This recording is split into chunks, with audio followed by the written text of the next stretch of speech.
Welcome back to the Pretty Serious Bike Racing Podcast.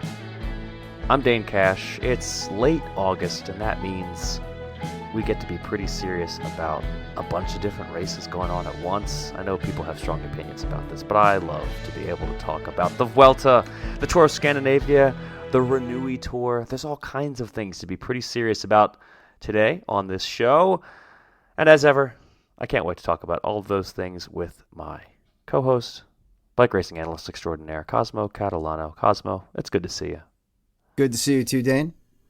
And we are joined this week by Ruth Edwards, racing star, gravel and mountain bike star at the moment, former road star. Ruth, how are you? Doing well, thank you.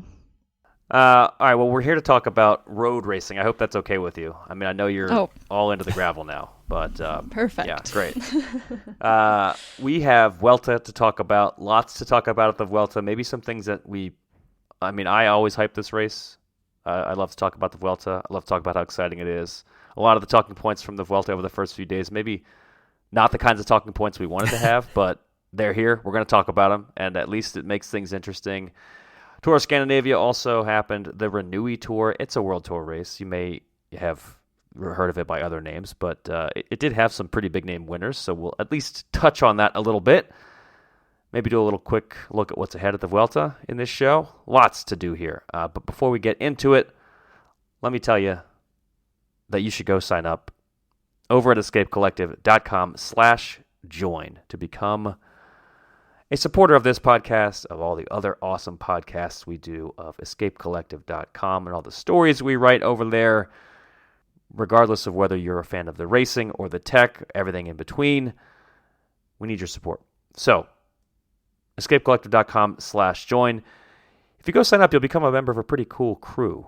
We got some really cool members. Our community is really great, and the community also includes some people who are lifetime members, and those lifers deserve a little bit of a shout out. So we're going to give them one here.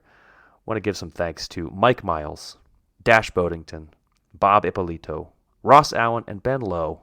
Thank you for being lifetime members of Escape Collective. Your support means everything to us, and we're really grateful. All right, on with the show. So, Vuelta a España.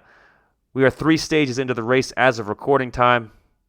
Cosmo, after 3 stages, where do things stand? How has the race been? Not quite one, but a couple of stages has been, at least so far. It's been interesting. The opening stage was a team time trial won by Team DSM Firmenich. I think I'm saying that correctly. Pretty much because they went when it was sunny and, when there was daylight and it was not raining. I think the organizers were going for a kind of golden hour sort of opening day and ended up with something that looked like an outtake from Blade Runner. A lot of rain, a lot of headlights, not a lot of traction. A lot of people fell down. A lot of people had feelings about it. This kind of led into stage 2, which had a kind of tight finishing circuit up a steep climb and descent. I think there were initially plans to cut the finishing times to the top of the climb, and there was an argument that I might address later that said that wasn't good enough, so they cut them at the bottom of the climb. You had about 20 of the cool kids decide to contest the stage. Andreas Krohn kind of slipped away over the very top. He had a teammate in the group that helped break up the chase and took a nice solo win, pointing at the sky for his fallen teammate. Always cool to see. And then today we got a mountain stage with a very unsettled GC because there wasn't a huge GC difference in the opening stages. And a couple of guys took a shot, but it was mostly a 20-ish rider sprint into the finish, taken by Remco Evenepoel, who promptly crashed into the assembled press and media and etc. after the finish line. Seems like he's okay. But yeah, weird race so far. Oh yeah, we also didn't know who was winning the GC after stage 2 for like an hour while they tried to put together who had crossed the invisible finish line at what time of the day. All right, so obviously lots of talking points there, many of them of the kind of frustrating or weird nature. Look, I always like to say that this is a race that deserves more attention. It deserves more fan eyeballs. I think there's been plenty of media stories after the first few days, plenty of reasons for people to click on stories, but maybe plenty of attention. Yeah, not so much for the reasons that we wanted. It's not a good look for the Vuelta organizers, that's for sure. The team time trial and the stage 2 route to me, the most frustrating things about those are that they're not circumstances that should have been all that surprising. I mean, if you start a race that late into the day, you might not be able to see stuff if things get rainy. And that's what happened. The route of the second stage, I mean, again, it's like this is the route that was planned. Why didn't you just do a different route if you're going to have these issues? It makes the organizers of this race, a race that is owned by ASO, by the way, it makes them look less professional than you want out of a grand tour. And that's frustrating. And Remco Evenepoel expressed his frustrations after the team time trial. He was very unhappy with what happened in terms of the conditions. I think he was probably pretty happy with what happened in terms of the actual racing. Soudal Quickstep did great in that opening TTT, whereas Jumbo lost time, which was very much not what was expected. But the conditions were frustrating to Evenepoel, who once again was frustrated after stage 3 when he said, quote, "It's a bit breaking my balls," which is something I didn't know that Belgians knew that phrase. That's a Sopranos kind of phrase. I wasn't really expecting to hear that out of Remco. But yeah, he was not happy with the situation at the finish line where he crashed. Yeah, I mean, I get where he's coming from, but I think his objections, especially on stage 2, were maybe a little overstated. He complained that if you take the finish, the time at the top of the mountain, whoever has the time there will almost certainly be in the lead with enough gap to try and defend it all the way down into the finish. And it's sort of like, well, yeah, that's how bike racing works. And you either, I don't know. I feel like I understand the push for safety, especially because it's the second day of a 3-week long race. But at a certain point, like, it's a Grand Tour. You're supposed to do these hard stages early on. And if you're worried about taking the risks to win the day, don't take the risk and make it up at some other point of the course. Chances are your GC competitors are going to be thinking the same way too. But that's, it's easy for me to say not in the race. Well, to Remco's credit, I mean, he is making his frustrations known after having done quite well on these stages. He's not complaining from a point of having lost time. He's complaining after having done great in the opening TTT and won stage 3. I agree, but he's complaining less about his result and more about he doesn't even want to take the risk of a bad result. He really wants to just kind of neutralize everything. And that's where I'm kind of like, well, these should be open. You can go to the front of the peloton and say, hey, let's not race today. And people can agree with you or not agree with you at their peril. Ruth, you've raced the Giro, and I know that race particularly, there was a stretch of a couple of years where there were a lot of rider complaints about the way things were being organized. It was...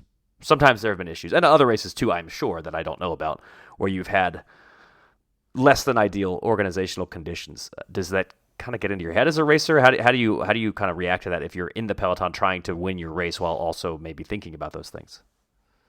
I think it's just really frustrating for everybody. I think maybe the people that have more media or are most winning seem to be a bit louder sometimes, but it's definitely frustrating for everybody that's in the peloton because nobody wants to be winning in unsafe conditions. And at the end of the day, you're all asking us to race our bikes. So we're not going to just probably stop on our own. That only happens when there's enough of the biggest riders in the peloton that are like, this is what's happening, which I think in my career maybe only happened once or twice when I can remember Bronzini and Ina Teutenberg just being like, okay, which one of us is going to win? We're neutral now. This is stupid. Yeah, so it definitely happens, and it's frustrating that it happens, especially because we're supposed to have kind of all these organizations in place to take care of us. And while it's happening in the middle of a race, you're like, well, what are we supposed to do about this right now? And especially right after a race too, emotions are really high. So, it's hard not to just come out with maybe stuff you don't exactly always mean, but just gut reaction as well. Have you ever done a TT or a team time trial in the rain, in the dark? Because that to me looked particularly sketch. No, and that was really bad. To me, I was kind of if it wasn't raining, would it have even been okay? Or was the fact that it was raining what made it bad? And I'm kind of if it's that late, then it's probably was never really going to be okay. And they should have gotten their gravel bikes for this, right? I don't think there's a road width limitation on UCI tires, and I mean I think some 40s would have been perfect for those conditions. There was minutes out there for the team that could actually steer at a speed of faster than 15 miles an hour. The second stage, the safety concerns aside, the win was I think, a big story for the Lotto Destiny team. Andreas Kron paying tribute to his teammate Tilde Decker, who died only a few days ago in a training crash. Just awful news from Lotto Destiny. De Decker was a really promising young rider. He had won the under-23 edition of Paris-Roubaix, someone that a lot of people are very excited about, and gone all so suddenly and so young. So for Andreas Kron, I think this was a really nice moment to be able to do this, to pay a tribute to his teammates so early into this Vuelta, and to kind of give this team something to be happy about, something to celebrate. On the racing side, Kron, 25 years old, and he's someone who is really starting to collect some nice wins in stage races. He's generally kind of a rider who takes this kind of stage win, and he was up there at Amstel this year too. So promising. Maybe 25 isn't so young anymore in the grand scheme of things in cycling these days, when we have so many Grand Tour contenders in their early 20s. But still, I think Kron is a rider that Lotto, a team that really needs good news. Obviously, they had this horrible news about De Decker. They also they need more results, and it's I think they're going to be pretty pleased, at least with this turn of events, the first World Tour win of the year. I think Andreas Kron's stage win. I believe they went 8 months without a World Tour win. So good on Andreas Kron for achieving that. And then let's talk about stage 3. There was actual GC racing to an extent. Uphill GC prologue. Yeah. We had some action from the Super Domestiques. That was entertaining. As somebody who completely unashamed to say, I mean, I want to see Sepp Kuss win races. I hope that's fine. I hope it's okay for me to say that. I know I'm supposed to be unbiased, but he's from Colorado, so come on. He was up there trying to make it happen today. Marc Soler, who I've also expressed how much I love watching him race, mostly because of the drama. He was up there trying to chase down Sepp Kuss. In the end, we got kind of a sprint where I have to say, I think a lot of the commentators were expecting Primož Roglič to be in the mix there, because that's what he does. He likes to hold on for a 200-meter sprint at the end of a hard climbing stage. Not only was he not the Jumbo rider who was even in with a chance there, Remco just kind of destroyed everybody. I mean, it wasn't a huge margin in the end, but he showed that he's got a lot of punch, which maybe shouldn't be all that surprising to us, considering he's a rider who has won, some Ardennes classics, but still a real big statement, I think, from Evenepoel, one that I don't think will have too much of an impact on the overall battle because it's just a few seconds. But to come away with that emphatic win, I think he really puts himself into the conversation as the rider that everybody's going to be watching. I think it sets him up really well. I think he obviously does better when he's feeling like he's on top. So it'll just be cool to see how he races the rest of the tour now.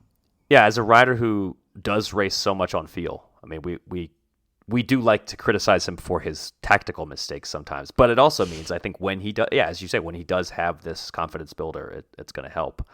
He did jokingly say after the stage that when he was asked about taking the red jersey, just this early in the race, he initially said, unfortunately, but I think he was clearly kidding there.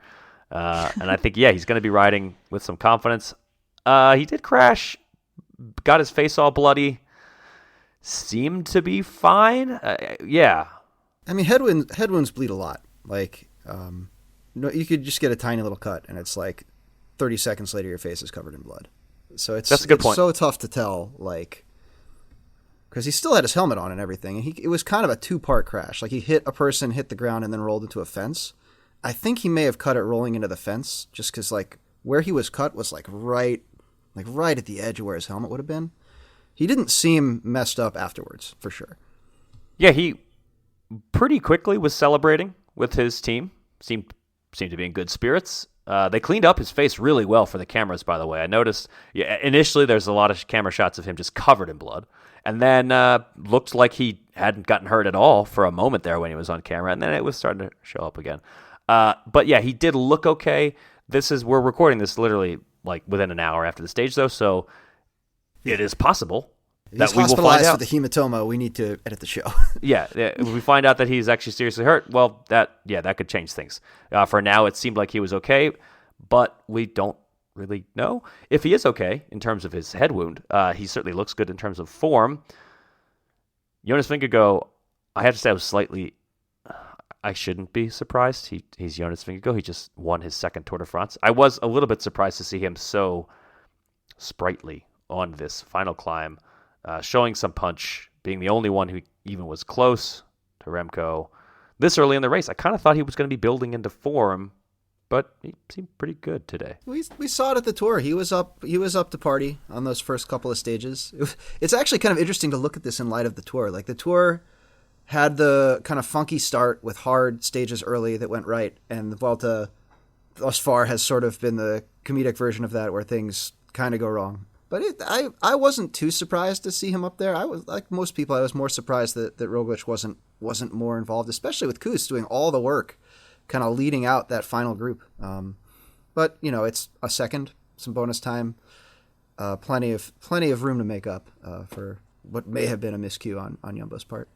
Yeah, I mean, to go back to the Tour, we had such an extremely close battle in the early goings, and it seemed like every second was going to count, and then it kind of didn't in the end. It was a very decisive stage, blow that Jonas Vingegaard struck in the mountains, and so maybe within 2 weeks we're going to find out that this 1 second difference between Evenepoel and everybody else wasn't actually that big of a deal.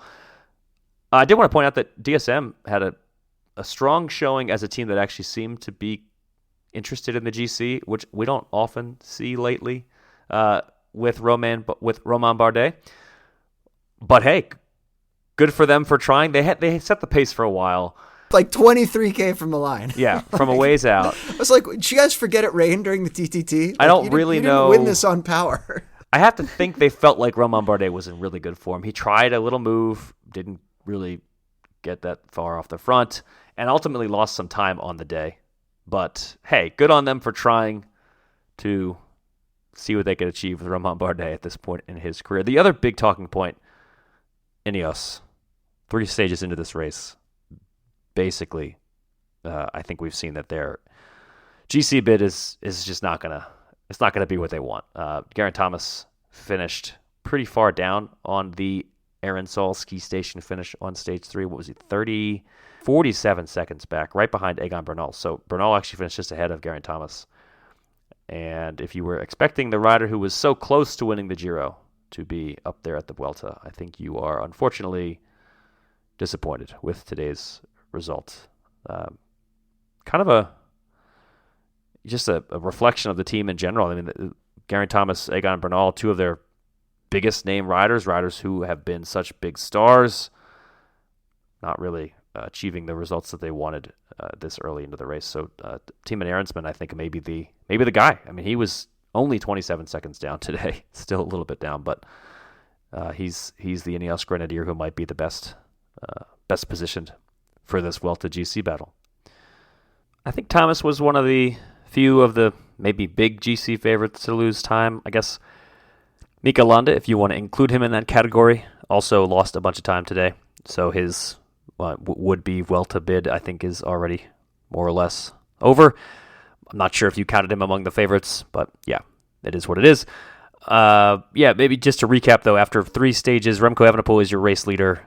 Enric Mas, second, doing really well. His team had a great opening TTT, and I think that helped a lot.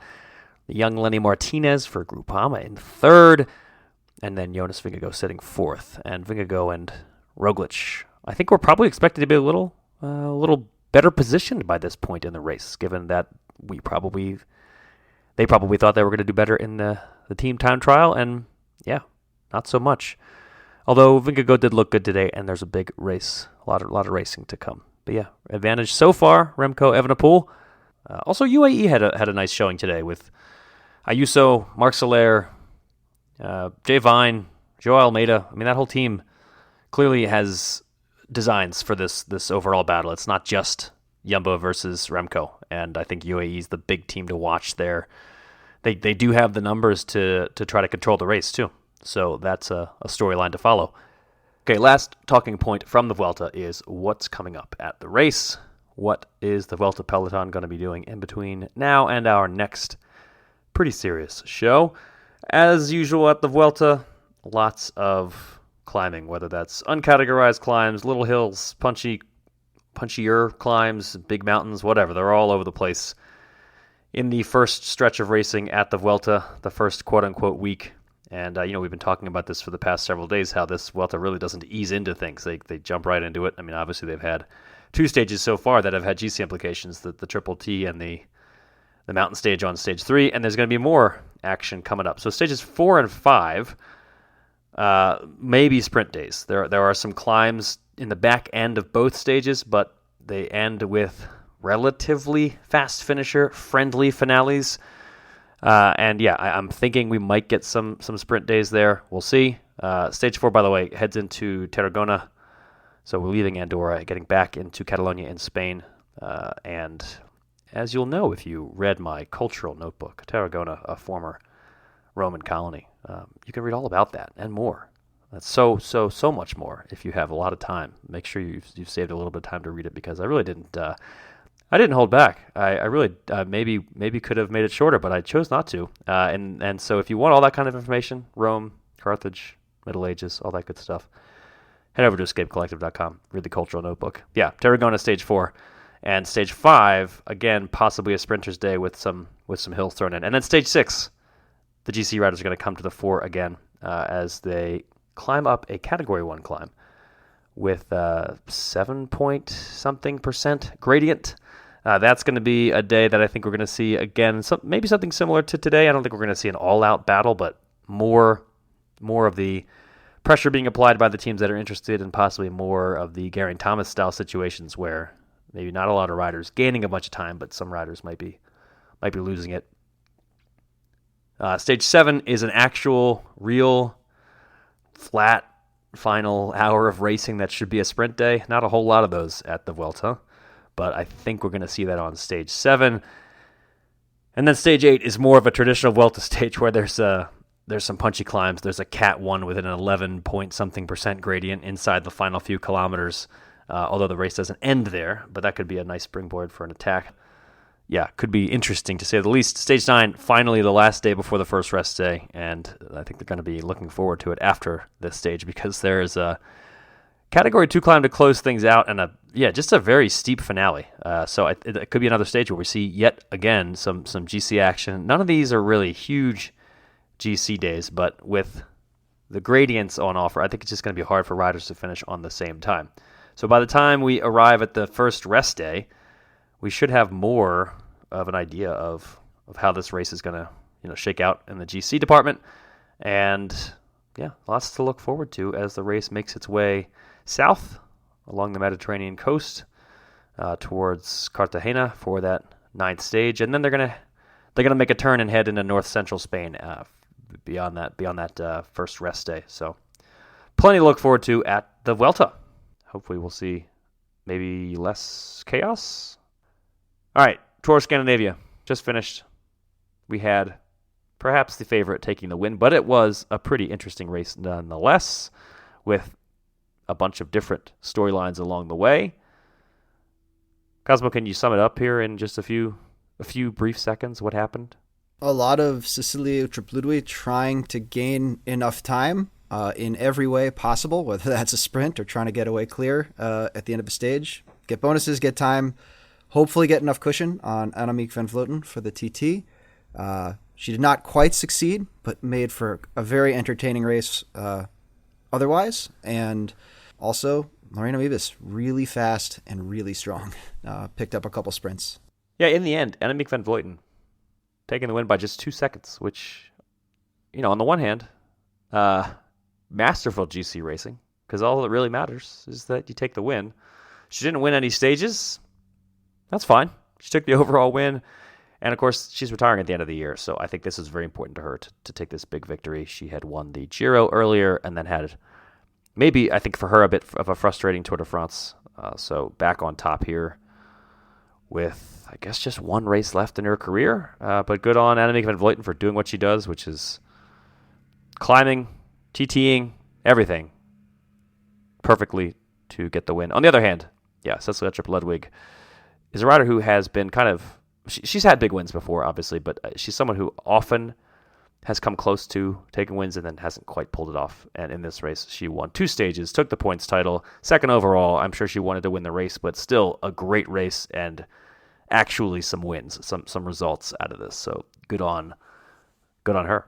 It's you do something like a late attack in a classic and you get a podium maybe, but which she was super stoked on at Worlds. But here, actually, her ability to kind of snag those bonus seconds, even if the late attack fails, she still managed to be third on stage 1.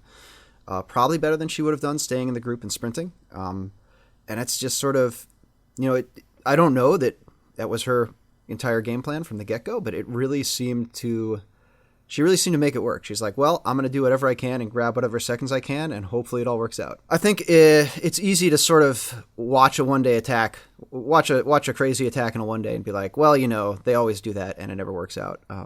There's a little more opportunity to try it and make it work in a stage race. Yeah. She seemed super engaged the whole time. She was just really going for it always. And even, she got third after she was caught on the line, but then I think it was the third stage she still got, one of the stages she got third again, like in the sprint as well. So it seems to me a little bit like Van Vleuten got first a little bit by coincidence or by like chance almost. She just had a really steady, good race. But, pretty much from the time trial, she was up there in the results, but never really on the podium. She didn't have anything super impressive. She just was consistent and more consistent than everybody else. So I think it's just that 2 seconds is probably got to be pretty painful for Cecilie. Yeah, the time trial is what really sealed it for Van Vleuten. She took enough time to hold on to, and Uttrup Ludwig did fine in the TT. She was 17th on the day, but that was the one stage where she really lost a bunch of time. She lost 29 seconds to Van Vleuten and 52 to Grace Brown. I thought Zoe Backstedt had an awesome ride. She's just super young and in the elite field. I thought it was pretty cool. There were a couple time trial results I thought that were notable, like Loretta Hansen, 4th, I believe. She had a really good ride. Just beating some really solid time trial riders and not being, I think it's hard not to just compare yourself to wherever Van Vleuten finished. I think a lot of people do that, whether you're beating her or being beat by her, you just compare to your time to her. And I think that there's plenty of riders that will be pretty stoked with how close they're getting to those times. And again, Grace Brown having another smashing TT was very fun to see after her kind of like not great start to the year. Yeah, you mentioned Backstedt and how young she is. She's 18, which is kind of mind-boggling that she's able to be up there where she was. A TT is not a discipline where you can just kind of luck your way into a result. Obviously, Zoe Backstedt has some talent and some strength. She finished 7th and was, right up there with some big names. Not that far behind Van Vleuten and well ahead of like Emma Norsgaard, who is a super talented rider. So good on Zoe Backstedt. I think we're going to see more from her, more exciting stuff from her in the future. And then, Lorena Wiebes did what she was supposed to do. It doesn't make it any less impressive that she took the two wins that she did. Well, they also weren't prototypical sprint stages. There were some questions both days about whether the course would be too hard for her to stay in touch or to have a solid sprint from. And she definitely looked pretty good in both of them, especially on stage 3. She really kind of didn't have the support she usually has. Kind of had to just sort of eat wind as gently as she could before catching a wheel and launching a sprint. And it kind of the people who are upset with SD Works winning everything, this could be the thing that sort of shakes up their team. She's there through 2025, but it may be she decides she's wants and thinks she can win some classics, and honestly, it looks like she really could. So I would actually be curious to see what happens when her contract's up. Wouldn't be surprised if she winds up on a new team kind of built around getting her wins on races she hasn't won yet. Yeah, regarding kind of going from being a sprinter to a classic star, there's already a rider on this team who has done that quite well. And I think there's only so much room for big winners at SD Works. That said, they do a darn good job of kind of spreading the wins around. And it seems like riders who go there just win a lot. So Lorena Wiebes continuing to prove that she's super, super, super strong, super fast. Amber Kroc was another big surprise of the race to me. She's not someone who has done that much in terms of big results. Riding for the Jumbo-Visma team, she has had a heck of a, let's see, how long has it been since a heck of a month of August, I guess. She won a one-day Le Périgord and then finished third overall at Scandinavia, where she was very much in the mix, second in the TT, and just in general looked really strong. It looked like she was a real, again, it's sort of like Annemiek van Vleuten, just a very consistent ride from her to be able to be in the mix every day and pull off this strong result for Jumbo. A team that got some less great news just, I guess, yesterday, with Marianne Vos, who, she had iliac artery surgery, like so many other riders in the last few years, having suffered from a lack of power. She said, quote, a lack of power in her left leg, and just got surgery to treat iliac artery issues. So hopefully things will be back to normal for her at some point in the next several months. This is a tough one to come back from. That surgery is sometimes we see riders come back from it. Sometimes riders really do struggle to come back from it, and hopefully the greatest of all time will be able to be in the group of riders who do well in their comeback. But yeah, tough day, tough news for Jumbo-Visma, but at least Marianne Vos's compatriot was able to take that podium. All right, lastly, on the big docket of news today, the Renui Tour, which used to be called the Eneco Tour, the Binkbank Tour, the Benelux Tour. It's the Renui Tour, and despite the fact that we are making fun of its name, it did have plenty of big names there, a bunch of World Tour teams, bunch of very, very interested Belgians riding on home turf, trying to take some World Tour victories, and Tim Wellens was your winner in the end. By the way, this is his third ever GC win in this race, so if they're looking for a new name anytime soon, maybe they could just... Tour of Tim Wellens, powered by Tim Wellens. Yeah, exactly. That would be great. The Benelux Tour of Tim Wellens, powered by Tim Wellens. Once again, taking the overall win. I feel like, Cosmo, we were talking about Tim Wellens winning the Eneco Tour, like back in the day when we were first doing our first podcasts. He won back-to-back. And then he kind of... I remember very clearly because Tom Dumoulin had a really good Eneco Tour back then. And I remember thinking maybe this guy could be a GC racer. And then he did win a Grand Tour. And yeah, after all those years, Tim Wellens back. Unfortunately, much like the Vuelta, though, this race had some drama for the wrong reasons. More protests on the last stage. The riders basically said, this is too dangerous.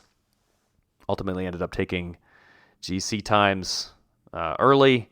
So Matej Mohoric, who took the final stage, was kind of unable to actually fight for GC. And I'm just thinking, you know what? These races need to do better because they're World Tour races, but more, maybe just as importantly, is the fact that if you're a post-tour race, you are already fighting for eyeballs. You are already struggling to get people to care about you. As if rider safety was not enough of a reason, which it should be, by the way, but as if it weren't enough, you need to be in the news for the right reasons. And Binkbank, Eneco, Benelux, Renui Tour, not really doing a great job. And then the Vuelta, you would have thought would be better at that as well. One of the talking points, though, that from that stage, Mohoric did say that the riders also knew about this route from a while out. It wasn't like they were being blindsided either. So I was intrigued that he said, he basically said this was sort of on them as well. Wasn't just totally blaming the organizer. And I thought that was an interesting talking point. I don't know, Ruth, are you looking at like stage finishes, courses, that sort of thing well in advance before the races? I mean, is this something that you generally are aware of well in advance, or is this something you generally find out the day or two ahead of the race? A lot of that depends on kind of my role within a team, I would say. I think if I'm just working, then I might not know the exact finish of every stage. But if I'm going to do well, then yeah, you know what it's like well before you're even at the race for sure. You look at Google Earth, whatever, Street View. You get to be a real nerd about spreadsheets and knowing everything for sure. Did you Google Earth Leadville?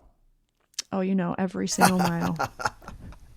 The other talking point I had out of Renui Tour, at least, was that Josh Tarling took a win in the TT. I I don't know. I feel like I'm letting our UK listeners down for being surprised by this and for being surprised by his World's podium. But I promise I'll never be surprised by Josh Tarling again. I want to see Josh Tarling versus JJ Watt. Some form of enormous people pedaling bikes real hard. It's a real shame that JJ Watt didn't decide to be a pro cyclist because the name alone. I mean, it's true. Yeah. I should explain. There's JJ Watt, I think, tweeted something about a Peloton workout where he was there were a couple hundred people in it, and he was like 7th or something, and he put out like 700 watts for 20 minutes or something absurd. And if you divide by his mass, which is substantial, it's still not like, I mean, it's like a mere 4 or 5 watts per kilo, but the amount of energy he is able to transfer into a bicycle is truly astounding. And Sam Tarling is also very large, and probably plays to advantage in a TT like this one. Yeah, I think the point is that maybe JJ Watt should be a track racer because, watts per kilo doesn't really matter when you're on the track so much. It's just true. Watts, right? And there's a lot of pushing people out of the way, which he's already good at. He's pretty. So. For those of you who don't know, because this is a very American conversation, JJ Watt is a player of a sport, gridiron football. Recently retired, I believe. In which people throw a strangely shaped ball around. Yeah, you should check it out. It's a fun sport. And JJ Watt is one of the best defensive players in that sport in recent memory. And he also apparently lives up to his surname on the bike, despite being huge. Yeah, like Josh Tarling, who will never surprise me again because he has now won a World Tour race. This is his first World Tour win. Also super young, 19 years old. So the young British time trialists having a bit of a moment right now between him and Zoe Bäckstedt. All right, I think that's kind of all we got. We got lots of Vuelta action to come. The race is still quite close. And then there's also the Plouay races, men's and women's. The men's is the Bretagne Classic West France, and the women's race is now the Classic Lorient Agglomeration. They'd like to change up the names of this race, but it's been in Plouay in Western France for quite some time, actually. I mean, this is decades of racing here, even though the name seems like it changes every year. But usually pretty good racing on both men's and women's sides. The men's race this year, we got the likes of, let's see, Christophe Laporte will be there, and Mess Peterson will be there. And on the women's side, some of the big names that are going to be there include Mavi Garcia, Anuska Koster, Sylvia Persico, Cassiano Doma, Amanda Spratt, Lizzie Deignan. Yeah, plenty of reasons to watch both of those events. I know it's a lot of racing to watch at once, but I can't complain about too many bike races because I like watching bike racing. Who doesn't? Yeah, lots to talk about coming up. Hope you will be able to watch all of the racing in the next few days. World Tour men's and women's, under 23 women's. Yeah, lots to follow. Yes, I know the tour is over, but there's still a lot of great racing with some big names going on at the moment. And away from the World Tour, the Tour de l'Avenir, Femme, for the first time. I believe it's the first ever women's edition of the race. Lots of exciting things to see there. We saw some riders of the future on the men's side over the past week. I think Mexican cycling fans in particular have to be pretty pleased. It's been a long time since we've seen someone with the promise that Isaac Del Toro showed at the Tour de l'Avenir, taking a stage win and the overall there, 19 years old, and someone who clearly has a bright future. Matthew Riccatello, for the American fans, taking a stage win, took the time trial stage 7A. It did lose some time there and ultimately finished 4th overall after having won the time trial and briefly led the race. But still, really, really exciting result for a guy who's 21 years old and already racing, as a pro with Israel Premier Tech. But yeah, lots to look forward to with the women's edition of that coming up, the first ever Women's Tour de l'Avenir. I think we're going to talk about that more in the other various podcasts on the network. So check out the placeholders and we'll talk. And you know what? Check out Geek Warning if you haven't already, even though that's got nothing to do with Tour de l'Avenir. You should just check out all of our podcasts on the Escape Collective Network. All right, that's it for the Pretty Serious Bike Racing Podcast. Thanks again for listening. And if you haven't already, head over to escapecollective.com/join and sign up. You can save 30% by signing up for a yearly membership. By the way, we'd love to have you. We'd love to have you as part of the community, and we'd love to have your support. Cosmo, Ruth, good talking to you. See you next time.